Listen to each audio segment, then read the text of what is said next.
네, 이제 첫 번째 순서 바로 소개해 올리도록 하겠습니다. 전력산업의 발전 방향에 대한 깊이 있는 인사이트를 제공해 주실 분 소개합니다. 11차 전력수급계획의 주요 내용과 또 전력산업의 발전 방향을 주제로 발표 진행해 주실 건국대학교 박종배 교수님 큰 박수로 모셔보겠습니다.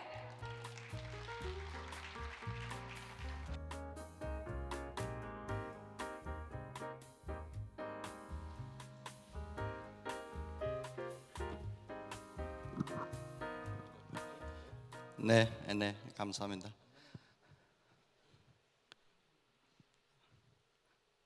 네, 우선 2024년 발전기술 컨퍼런스의 개막을 축하드리고요. 특히 초청해 주신 이창열 이사장님 포함해가지고 발전오사에 감사의 말씀 드리겠습니다. 오늘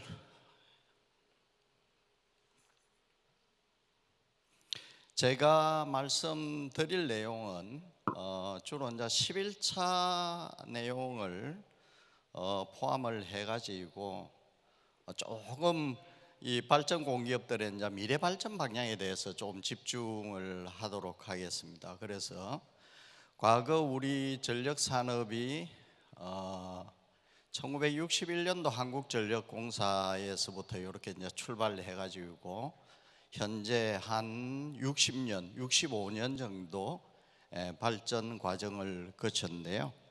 가장 큰 변화 중에 하나가 2001년 발전 경쟁의 도입일 겁니다. 그래서 그 이후에 실적이 어떻게 되는지를 잠깐 살펴보고, 그 다음에 이제 두 번째 11차 정기본 실무안에 대해서는 여러분들이 잘 아시니까 거기서 우리 발전 공기업들이 도대체 뭘 준비를 해야 되냐에 대한 부분을 중심으로 말씀을 드리고, 동시에 마지막으로 우리 전력산업하고 발전 공기업이 같이 발전하는 방향에 대해서 잠깐 이렇게 고민을 해보는 시간을 갖도록 하겠습니다.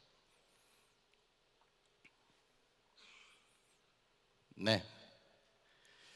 우리 전력 산업은 20년 주기로 저희가 노상이 이야기하는 20년 주기설이 있는데요. 1961년도에 3사가 통합이 되었고, 그다음 82년도에 한국전력 주식회사가 한국전력공사로 공기업화가 됐고, 2001년에 우리 전력산업 1단계 구조 개편을 통해 가지고 한수원을 포함해 가지고 우리 5개 발전 공기업이 탄생을 했습니다.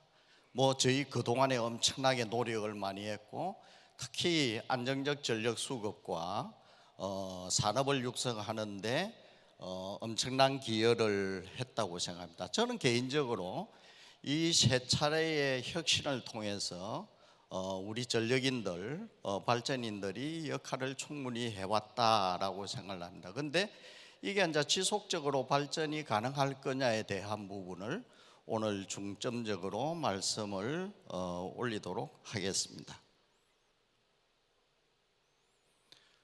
그동안에 2001년 발전 경쟁을 도입한 이후 전력 수요는 한 2배 이렇게 증가를 했고요. 발전 설비는 재생에너지가 증가함에 따라 가지고 거의 한 3배 정도 증가를 했고, 여기 최대 수요 대비 설비 용량을 이렇게 보면 설비 예비율이 거의 한 50%에 이르는 안정적 전력 공급에 우리 발전 부분, 전력 부분들이 크게 기여를 했다라고 생각이 되고요. 하지만 이 2001년 이후 설비 용량을 발전 부분에서 이렇게 이제 보면 한전과 비한전, 한전이라고 이야기하면 우리 이제 5개 발전 공기업 더하기 한수원 이렇게 보고, 나머지를 비한전, 주로 민간이 되겠죠. 비한전 부분의 성장을 보면요, 2023년을 기준으로 이렇게 보면 우리 발전 공기업의 비중이 58%로 이렇게 이제 줄어들었습니다. 즉 비한전이 한 42%만큼 이렇게 성장을 했고, 특히 우리 5개 발전 공기업의 비중은 거기서 10%포인트 줄어든 32% 수준에 불과합니다.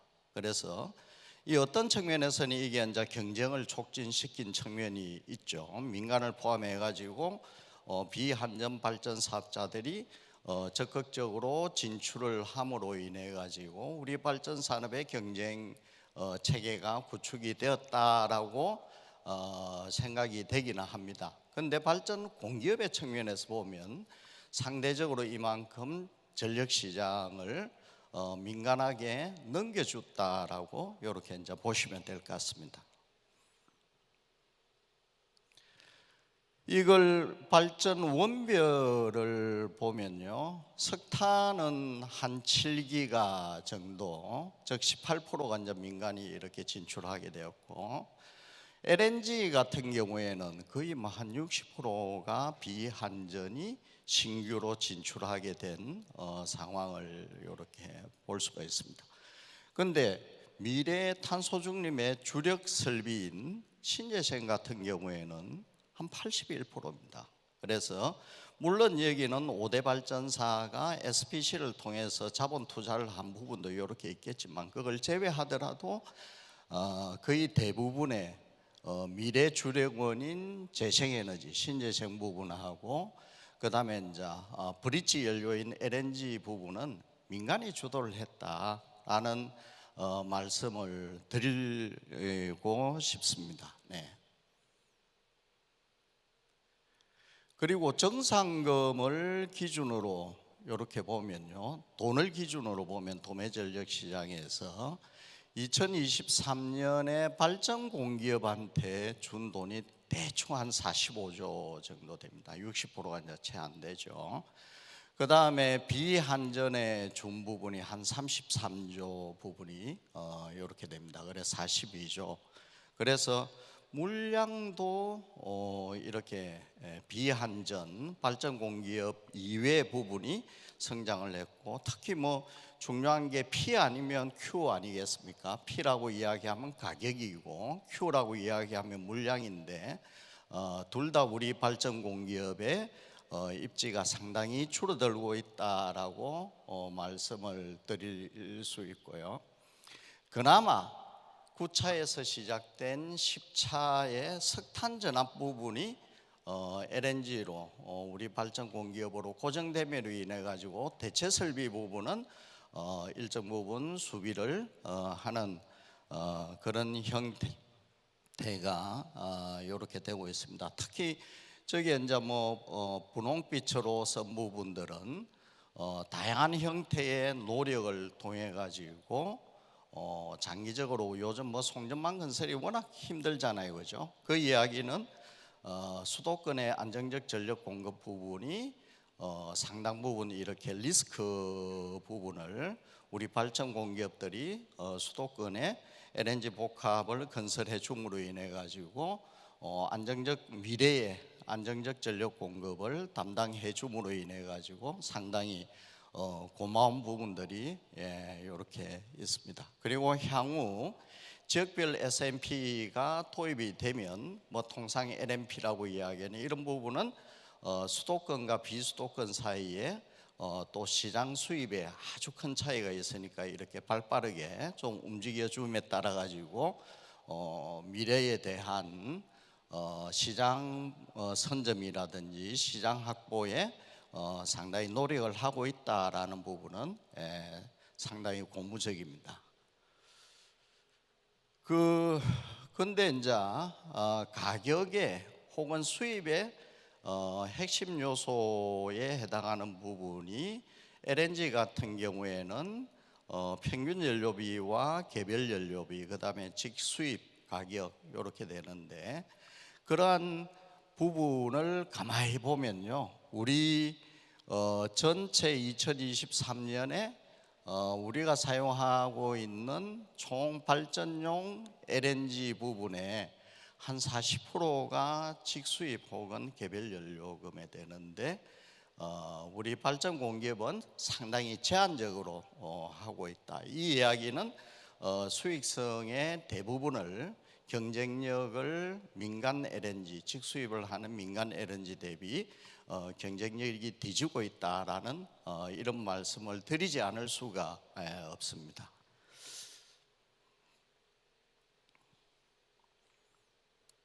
이 부분은 뭐 잘 아시니까 넘어가도록 하고요. 아무튼 소비, 산업, 탄소 중립, 그다음 미래의 전력 수요 성장 이런 부분 거의 대부분 다 전기화 쪽으로 이렇게 이제 갈 겁니다. 그래서 향후 전력이 지속적으로 증가하는 이 상황에서 특히 AI 시대에는 발전 부분의 역할이 더욱더 중요해지죠. 그러면 이런 미래의 성장을 누가 주도를 할 것인가에 대한 부분은 서로 공공 부분하고 민간 부분이 서로 상당히 경쟁을 통해서 또 어쩌면 역할 분담을 통해서 상호 발전할 수 있는 방안을 지금은 이제 고민을 좀 해야 될 시기다라고 생각이 듭니다. 앞으로는 여기서 뭐 전자생존 시대라고 요즘 키워드가 많이 나오는데요. 전기 없이는 AI도 없고 미래 산업도 없고 미래 생활도 없습니다. 그래서 이러한 부분에 성장하는 미래에 우리 발전 공기업들의 역할이 뭔지, 어떠한 부분에서 시장을 주도할 것인지 이런 부분들이 상당히 고민이 좀 필요한 제4의 우리 전력산업 혁신을 위해서 지금이 그 시기인 것 같습니다. 지금 뭐 우리 전력 산업에 현재 가장 큰 문제를 하나를 끄집어내라. 그걸 키워드를 끄집어내라고 하면 송전망 건설 지연입니다. 그 송전망 건설 지연은 오른쪽에 그림에 있는 것처럼 수도권의 전력 수요가 거의 한 40% 정도 되거든요. 그리고 앞으로도 수도권의 전력 수요 비중이 줄어들 가능성은 상당히 희박하다. 그게 우리 용인 국가 반도체 산업단지를 포함해 가지고 상당 부분 전력 수요가 이제 수도권에 집중이 된다. 그런데 발전 부분을 이렇게 수도권을 보면 한 25% 정도밖에 안 됩니다.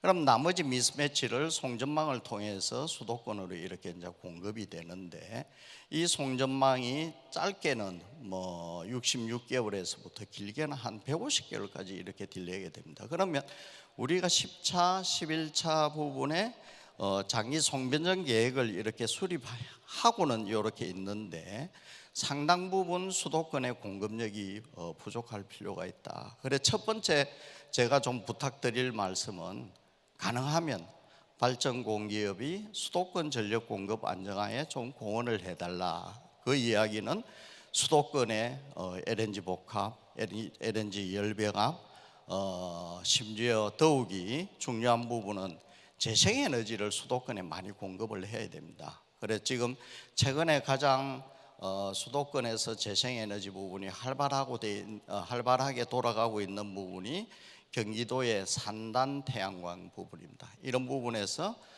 우리 발전 공기업들이 수도권 전력 공급 안정화가 우리나라 전체 전력 공급 안정화에 기여하는 부분들이 있다. 그래서 그 부분에 좀 집중을 해 주십사라는 부탁의 말씀을 드리겠습니다. 넘어가도록 하겠습니다. 11차 정기본을 여기 보시면 위에서부터 8차, 9차, 10차, 11차, 2030년에 각각 원별의 비중을 발전 비중을 이렇게 이제 보여주는 건데요. 맨 왼쪽에 있는 부분이 원자력, 그 다음에 우리 석탄, 녹색이 LNG, 뭐 신재생 이렇게, 그 다음에 수소, 암모니아 이렇게 됩니다. 어떻게 되든지 간에 공통점은 무탄소가 지속적으로 늘어나고 있다. 이 이야기는 무탄소인 원자력, 그 다음에 신재생, 그 다음에 수소 암모니아 부분이 어차피 주력 전원이 될 수밖에 없다. 단 그 중간에 우리가 새로운 주력으로 삼고 있는 LNG 복합과 LNG 열병합은 일정 부분 기여를 해야 된다라는 말씀을 드리겠습니다. 전력 수요 현재 대비 향후 한 23% 이렇게 증가하는 것으로 되어 있습니다. 그래서 이렇게 증가하는 주된 요인은 앞에서 말씀드린 바와 같이 크게 이제 세 가지 요인입니다. 하나는 첨단 반도체 부분이 있고요. 두 번째 이제 데이터 센터 부분이 있고, 세 번째 전기화 부분이 있습니다. 여기에서 전기화 부분에 대한 그림을 제가 가져왔는데요. 전기화 부분은 2038년으로 가면 갈수록 더욱더 속도가 높아지게 됩니다. 이 이야기는 우리가 탄소 중립을 감에 따라 가지고 향후 전기화에 따른, 그 다음에 인공지능 보급에 따른 데이터 센터 부분이 지속적으로 이렇게 늘어날 수가 있습니다. 그럼 2038년 이후 39년부터 2050년의 전력 수요 성장이 우리 11차에서 예측한 것보다 훨씬 가파른 속도로 증가할 예정이다라는 말씀을 드리고요. 이 이야기는 수요가 그만큼 증가를 하면 이제 공급을 우리가 준비를 해야 되는데, 공급은 크게 수요지의 발전소를 이렇게 건설하는 부분하고 비수요지의 발전소를 건설해 가지고 수요지로 이렇게 수송을 하는 송전망을 건설하는 부분인데, 둘 다 불확실성이 상당히 높죠. 그럼에도 불구하고 과거 통계적 데이터, 실증적 데이터를 보니까 송전망 건설이 발전 건설보다 한 두세 배는 힘든 것 같습니다. 제가 이렇게 보니까. 그래서 가능한 한 수요지를 중심으로 발전 공기업들이 발전 설비 투자를 미리미리 좀 준비를 해 주십사라는 말씀을 좀 드리고 싶고요. 넘어가도록 하겠습니다. 재생에너지 부분. 재생에너지 부분은 과거 우리가 보급을 해본 실적을 이렇게 보면 신재생이 가장 많이 보급된 연도가 2020년에 그해 당시 5.5기가를 이렇게 이제 보급을 했습니다. 근데 11차를 기준으로 보면요, 연간 6.6기가를 보급을 해야 됩니다. 그러나 송전망이 어려운 상황에서 어떻게 6.6기가를 공급을 할 것인가에 대한 부분을 우리 발전 사업자들이, 발전 공기업들이 스스로 찾아가야 된다. 송전망이 안 돼서 우리가 신재생 부분, 재생에너지 부분이 어렵다라는 이야기만 할 게 아니고, 우리는 우리 스스로의 해를 찾아가면서 수요지에 직접 전력을 공급하는 그런 형태의 새로운 혁신이 좀 필요하지 않을까라고 생각이 되고요. 그래서 여기에 뭐 수도권에 대한 태양광, 산업단지 태양광도 말씀을 드렸지만, 조금 이따 말씀드린 ESS 부분도 상당히 좀 많은 관심을 기울여 달라라는 부탁의 말씀을 올리겠습니다. 넘어가겠습니다. 그 다음에 우리가 노후 석탄만 이렇게 이제 주도적으로 이야기를 하고 있는데, 지금 노후 LNG가 상당 부분 발전 공기업을 포함해 가지고 이렇게 이제 있습니다. 그래서 11차에 이렇게 보시면 2038년까지 총 36기가 설계 수명 30년을 기준으로 할 때 수명을 다하는 형태가 된다.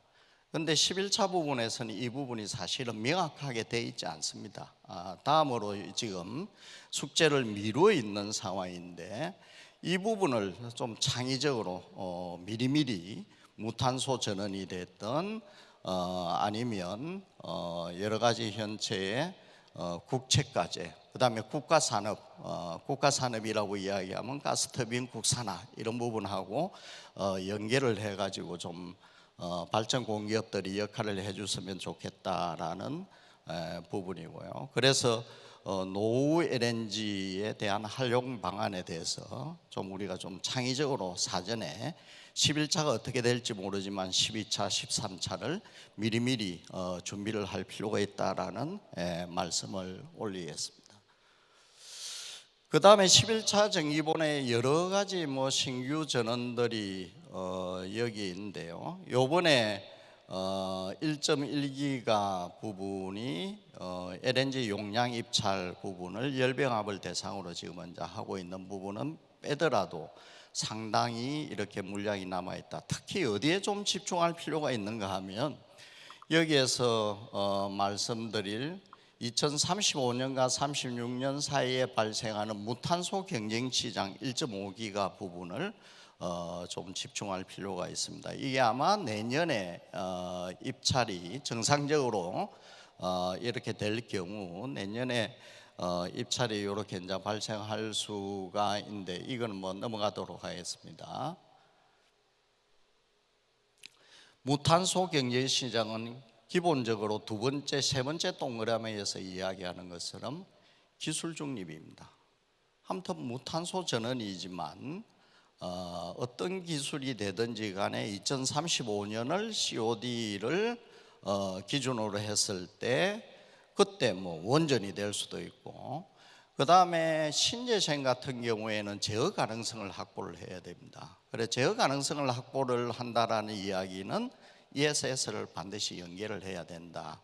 이게 반드시 배터리 ESS일 필요는 없습니다. 여러 가지 형태의 ESS와 연결을 해가지고 쭉 입찰을 받을 겁니다. 입찰을 받을 때 각각의 A사, B사, C사가 에너지 시장과 보조 서비스 시장에서의 수입을 제외한 나머지 고정비, 건설비를 해소할 수 있는 비용을 입찰을 하게 됩니다. 그게 이제 요번에 LNG 용량 시장에서 나타난 형태죠. 즉 저희는 뭐 네콘이라고 그러는데 그래서 1.5기가를 이러한 비용이 낮은 순서대로 쭉 쌓아가서 1.5기가를 만족시키는 그때 사업자까지 이렇게 선정을 하게 되고 대금의 지불은 용량 요금의 지불은 각각 사업자가 입찰한 투찰한 그 가격을 기준으로 합니다.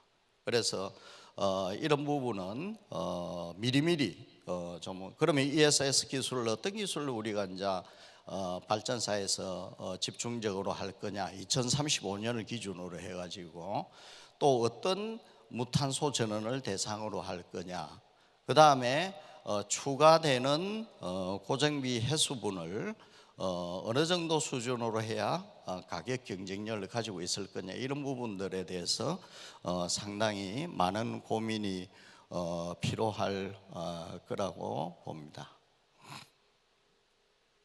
그 다음에 마지막으로 백업 설비에 대해서 좀 말씀을 드리겠습니다. 11차 정기본에서 총 백업 설비는 에너지 저장 장치를 기본으로 이렇게 하고 있습니다. 21.5기가 10차보다는 약간 줄어들었죠. 줄어든 이유 중에 하나가 그겁니다. 원전은 기본적으로 출력 변동을 2030년 이후에 일정 부분 출력 변동 기술을 확보한다라는 전제하에서 21.5기가를 이렇게 하는데요. 이게 10차 같은 경우에는 거의 유사한 수준을 보니까 한 45조 원 정도 됩니다. 그래서 최근에 뭐 공급 비용 인상 정도 하면 한 50조 원 내외의 시장이 이렇게 이제 열릴 거라고 봅니다. 특히 21.5기가 중에 여기에서 26년에서 30년 사이 3.5기가 부분이 필요한데요. 저 0.5기가 500메가는 제주에 필요한 부분이고 3기가는 육지에서 특히 호남이라든지 영동 지역에서 필요한 물량이 이렇게 될 겁니다. 그래서 이게 매년 입찰의 형태가 이렇게 나타나니까 각 발전사는 기술을 제공하는 기술 제공자와 어떠한 시너지를 확보를 할 거냐, 어떤 기술을 채택을 할 거냐, 어느 부지에 이런 부분들을 ESS를 준비를 할 거냐 이 부분에 대해서 많은 고민들이 필요하고요. 그 다음에 이제 양수에 대해서 간단하게 말씀을 드리겠습니다. 양수는 뭐 잘 아시다시피 현재 한수원하고 5개 발전 공기업이 경쟁 체제가 이렇게 이제 이루어지고 있습니다. 작년부터 경쟁 체제가 이렇게 이제 이루어지고 있는데 한수원이 한 8.4기가, 중부가 1기가, 동서 0.5, 남동 뭐 이렇게 되어 있습니다.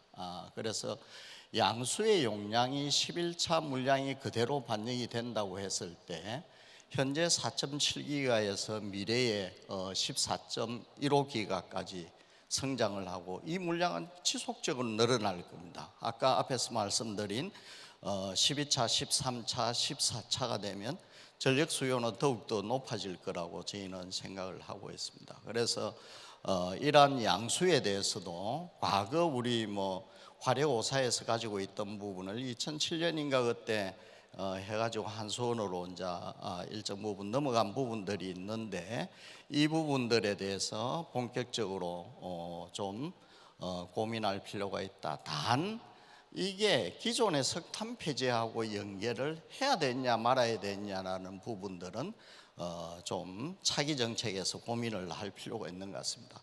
예를 들면 한수원 같은 경우에는 이거는 신규 물량으로 이렇게 되고, 발전 5사에서 우선 협상 대상자가 아닌 부분들은 기존의 석탄 폐지와 이렇게 연계가 되는 부분들이 있으니까, 이런 부분들은 또 자체적으로 많은 고민을 하셔가지고 정책 재원 이런 부분들도 좀 필요할 것 같고요.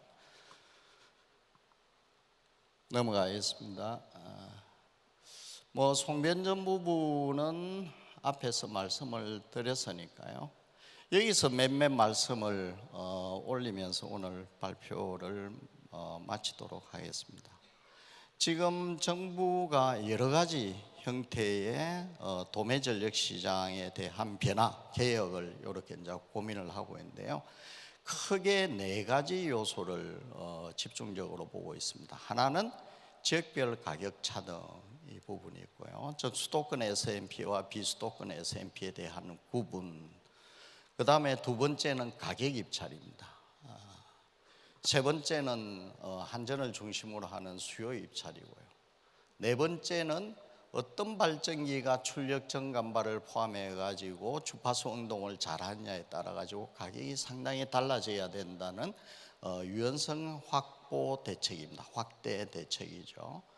이런 부분들이 발전 공기업이 이 제도에 대해서 좀 주도적 역할을 해주십사라는 말씀을 드리겠습니다. 이게 무슨 이야기냐면, 기존의 우리 발전 5사의 발전 설비들은 잘 아시지만 정산 조정 계수로 이렇게 이제 엮여져 있습니다.